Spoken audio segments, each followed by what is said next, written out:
There we go, everybody. We are getting right on in there. Right there we have a new called Bounce Time. That is from Deep. So another local there. Mm. Welcome in, everybody, to the First Down Fantasy Football Federation Season 4 summary and 2025 teaser. Get right on into it. It's one of those things to where we start getting into the season. We start getting into this time of year. It's still unbearably hot outside, but there's hints.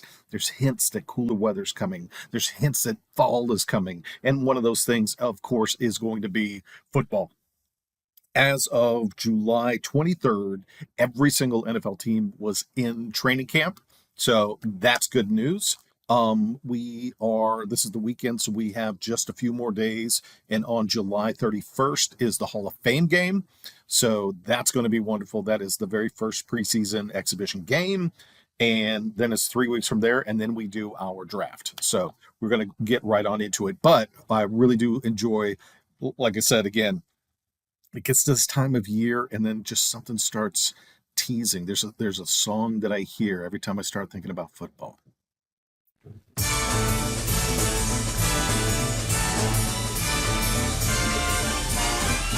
It's the most wonderful time of the year.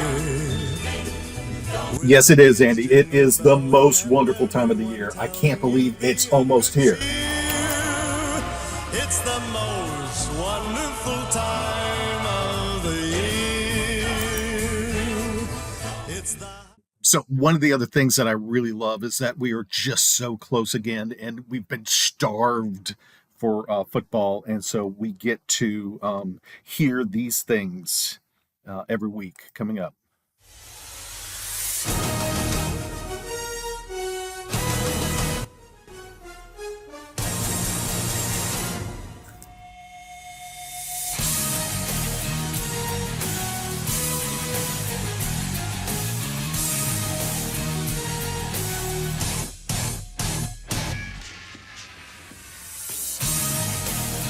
DDS bringing it hard.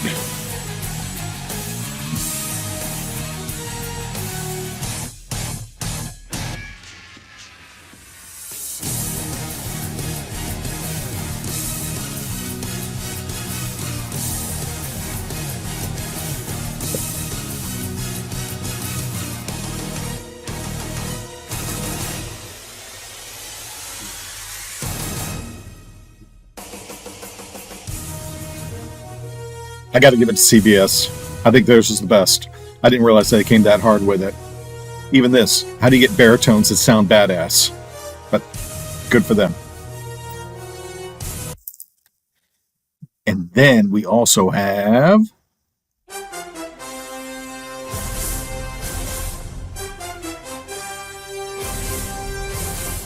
just warms your heart.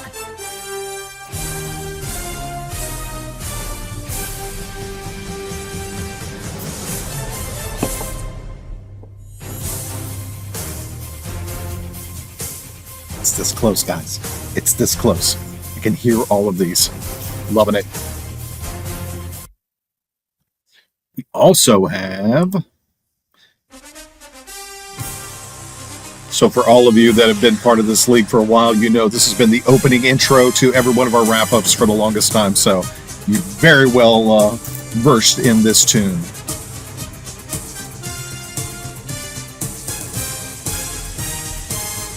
I can almost see the robot dancing in my head.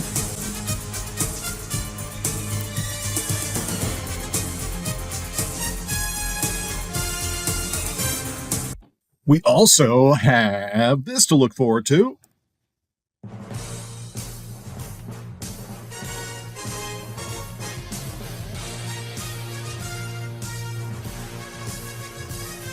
It's another one where you can make horns sound really badass, so I like it. It's this close, guys. It's this close. It's coming.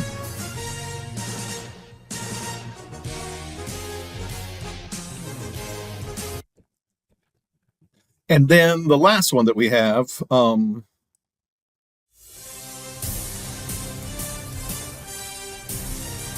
Okay. It's not ingrained in the cellular makeup of the football fandom, but of course, we love that there's football on Thursday. So, Prime, we'll give it to you. Give it another 10, 15 years, and maybe we'll be humming this one too. So, all right, we're going to get out of here. There. All right, boys and girls, we are going to start this off by recapping and celebrating our league champions for the 2024 season. Scroll this down a little bit. Okay, for Team A, we have MGPP Pants with a dominating performance. Remember, Mike came in on the Team B expansion a couple of years ago, and he was promoted after the very first year and has his name put on the trophy for the first season in Team A. Well done, sir. From day one, you were a competitive threat, and this comes as no surprise. You have done the Candy Spider Clan proud. And then with Team B, we have Duck-billed Platypus out of the box, throwing it down. This was Andrew's first season with the league, and he killed it in Team B, claiming the B Cup with authority. And you will respect my authority. We're looking forward to seeing how you do in Team A this year. So good luck to you. All right, here is where we are. This is where it ended up last year. So you can see A and B. The line is where that was the playoff line. So everybody above that line was safe. Everybody below it was fighting to stay where they were. So you can see right here, the top four in Team B was Duck-billed Platypus, the Kidney Beans, Shagibbs, and Creepy Dave. So Creepy Dave had fallen from Team A last year, turned it right around, and is coming right back. So good for you, Mariano. The four that are falling out of Team A turned out to be Jabba the Slut, Team Always Mid, Loves McG, and Edwin's Ego. So Vern won Team B last year, came over, and immediately took last place. So you can see in purple right here, the two 14th place teams were Edwin's Ego and Team Gebsy. They will both be renamed. This is where it is showcased over there. And then there it is right there. They will be renamed. So this is what A and B are going to look like this year. Right there, showcased Tiger's Neck's Revenge and Backfield Penetration. They have paid their penance. So for those that don't know, the penalty for getting last place is the champion of that team renames the last place team for a year. So they have paid their penance, and they can go back to Crazy Tiger and Team Palapa Pie or Team Poppy or wherever he sees fit. There are some big changes this season, but first we're going to do a couple of shout outs.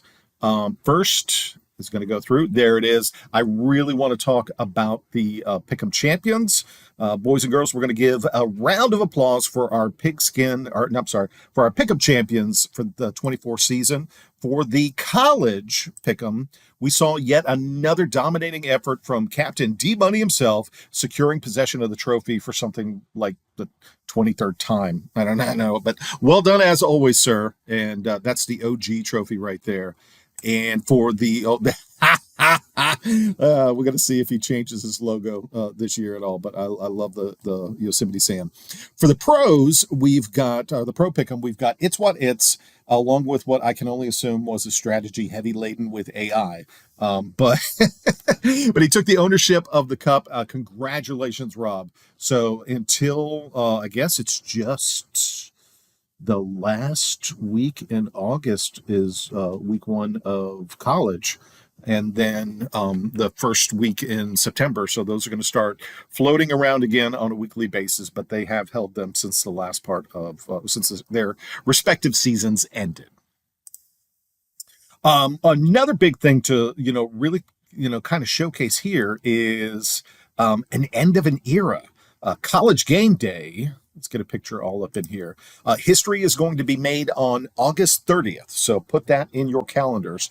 We will witness the end of an era with the final show of Coach Lee Corso on College Game Day. Now, Game Day will be on site when the Longhorns travel to Ohio to take on the Buckeyes. And here's a couple of statistics the fans of the show might like.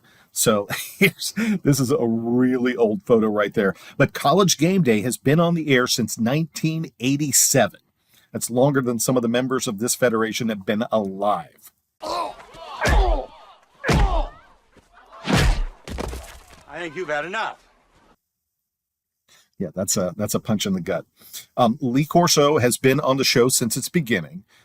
College Game Day has broadcast from the road since 1993, and Lee Corso didn't start making a headgear selection until 1996, and it just happened to be outside of Ohio Stadium when he donned the Brutus head and selecting Ohio State to win over Penn State. That was that. Now, come August 7th, Lee Corso will be 90 years old. So the game day is going to be, his last game day is going to be August 30th, but he will have celebrated his 90th birthday on August 7th. He has made 430 headgear selections over the show's span and has a record of 286 to 144. So I did the math right there, and with 430 selections, 286 of them being correct, that is a 67% average. So I guess it's all for fun. You know, if you looked at it as a grade, that'd be a D. But hey, you know, it's all for fun, and it's always been a lot of fun. So that's definitely going to be an end of an era. All right, so let's get right to the fun stuff. The last place renames. So as you know, the champions of the league, I just said that, they have the great, incredible honor and responsibility. Remember, with great power comes great responsibility. Of renaming the last place team in the league. So there's always an option to saddle that team with a new logo as well. So we've had, last year was Crazy Tiger and Backfield Penetration. We've had Snot What Snots, and I'm trying to think what else. But so far, what we got, without further ado, the primary league, MGPP Pants, is Vern, or Edwin's Ego, was 14th place, and he has seen it upon himself. They will be now known as Dan 14th. The Dan 4th, Dan 14th. And so it's a not so subtle mashup of the 14th position, last place, and Dan 4th. Vern's last name, for those of you who don't know him, is Dan 4th. But I like it, Mike. Well done. I noticed a small community effort in the logo creation as well. So well done, gentlemen. Well done. It's what it's. And so this will now be what Vern's moniker will be for the next season. As for Team B, and where's my button? There it is. For Team B, Andrew decided that Team Gebsy's moniker this season will be Hot Dog Water. So once hailed for their bold name and questionable draft picks, Hot Dog Water made a splash, just not in the way that they'd hoped for. Known for spicy takes and soggy stats, they proudly claimed last place this season, or last season. Whether it was injuries, auto picks, or just plain bad luck, they went down swinging and grilling. So here's to a comeback that doesn't smell like boiled meat.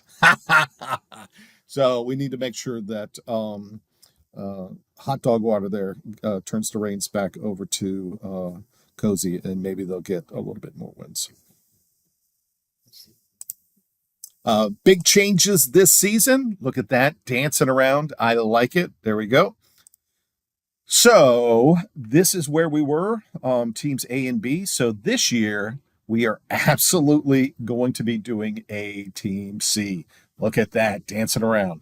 We're going to expand the league once again. And so we have, everyone knows, or if you haven't been paying attention, you'll know now that we have rebranded from the FFL is now the First Down Fantasy Football Federation, because there are 3 teams. So normally what we would be doing would be the top 4, like his, coming out from B and C, and the bottom 4 from A and B coming out. Of course, the bottoms being renamed there, and it would kind of go around like that. But we're going to do something a little slightly different, spicier on the relegations and promotions. And certain losses will have more teeth, and certain wins will have bigger rewards. So this is what we're going to do. A, B, and C. Now, right now we have 10 in C. C has a little bit of room for growth. The 11 right there, have no fear, is just a placeholder. We're going to keep it at an even number so there are no bye weeks. But for the purpose of demonstrating this visually, this is A, B, and C.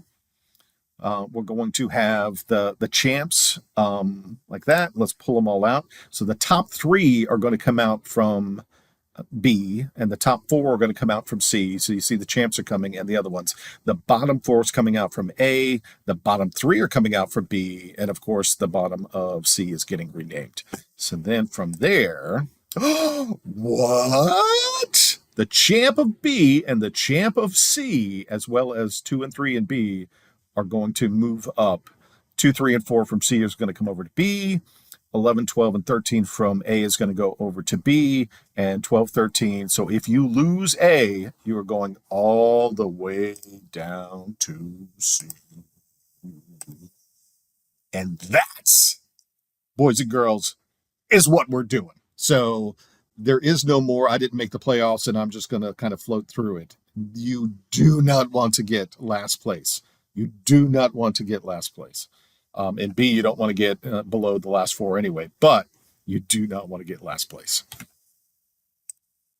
League changes this year. We are going to do a FAB system. We're going to try that out this year. It's brand new to a lot of folks. I realize that, but have no fear, because FAB, all it means is free agent acquisition budget. So it's a method for acquiring players from waivers using a bidding system. So whenever you go in to claim a player off of waivers, it's going to ask you how much money. So each team is going to be given a budget to bid on players, and the highest bidder is going to win that player. So the system replaces the traditional waiver priority list.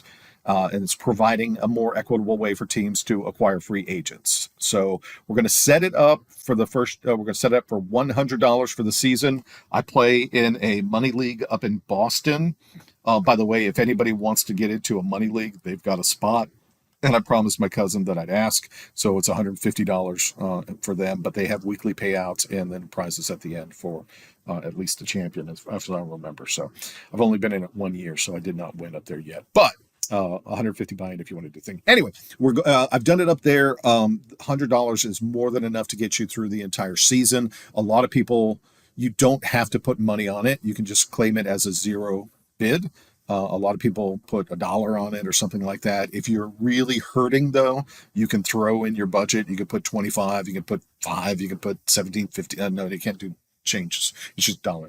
Anyway, it's going to be interesting to watch through that, and it's going to be a lot better for folks that really need somebody. If it's a whole nother game within the game, so to speak. But if you are further down on the waivers and you just don't have any chance, this is your chance. So we're going to set this up, and for any ties, they use the waiver priority list as the tiebreaker. So it's still going to kind of be there, but you'll see it as we all go through. I have complete confidence in everybody that you're going to be able to pick it up relatively quickly and go on out. We're also going to push out the trade deadline to week 14 instead of week 11. So the playoffs start week 15, so we're pushing it out a little bit further.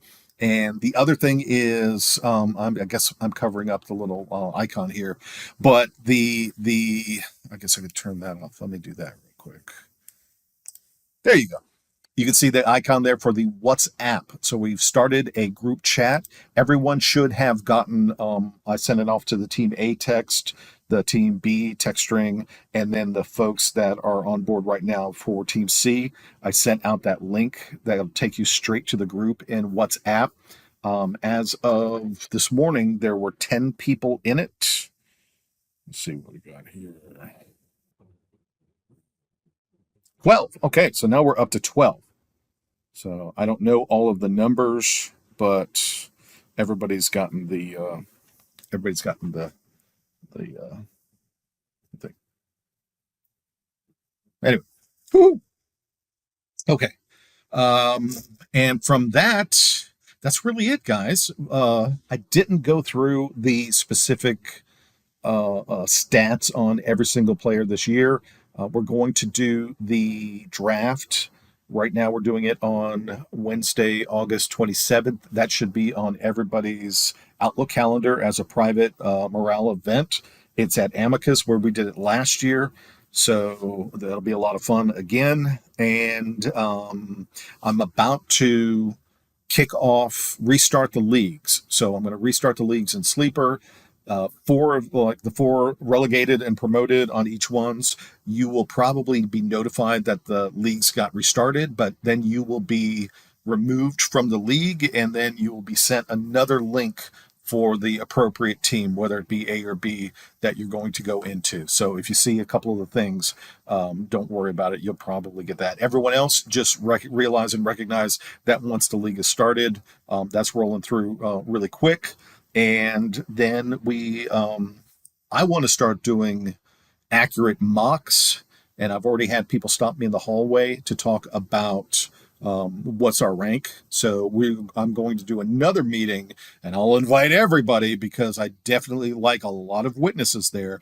And we will push the button one time for each team, and it will calculate and randomly select the draft order. We do it every year, so nobody can scream collusion, nobody can cry, nobody can do any. People can cry all they want, but it'll be fair and square for everybody. So we're going to set the draft lineups probably in early August, and then you can mock draft with your specific place all you want to your heart's content.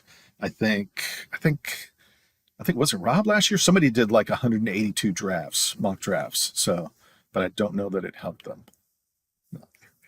But it's a lot of fun, and I'm looking forward to knowing exactly what position I have as well, so you know about where you're going to be for at least the first few rounds and who's going to be available for you. Other than that, I'm looking forward to football, everybody. I hope you are as well. I know most of you are, because it's already a topic of conversation as we walk around the building. So we're going to close this on out. I love you guys. Have a great day. Have a great weekend. Have a great week, and we'll talk to you soon.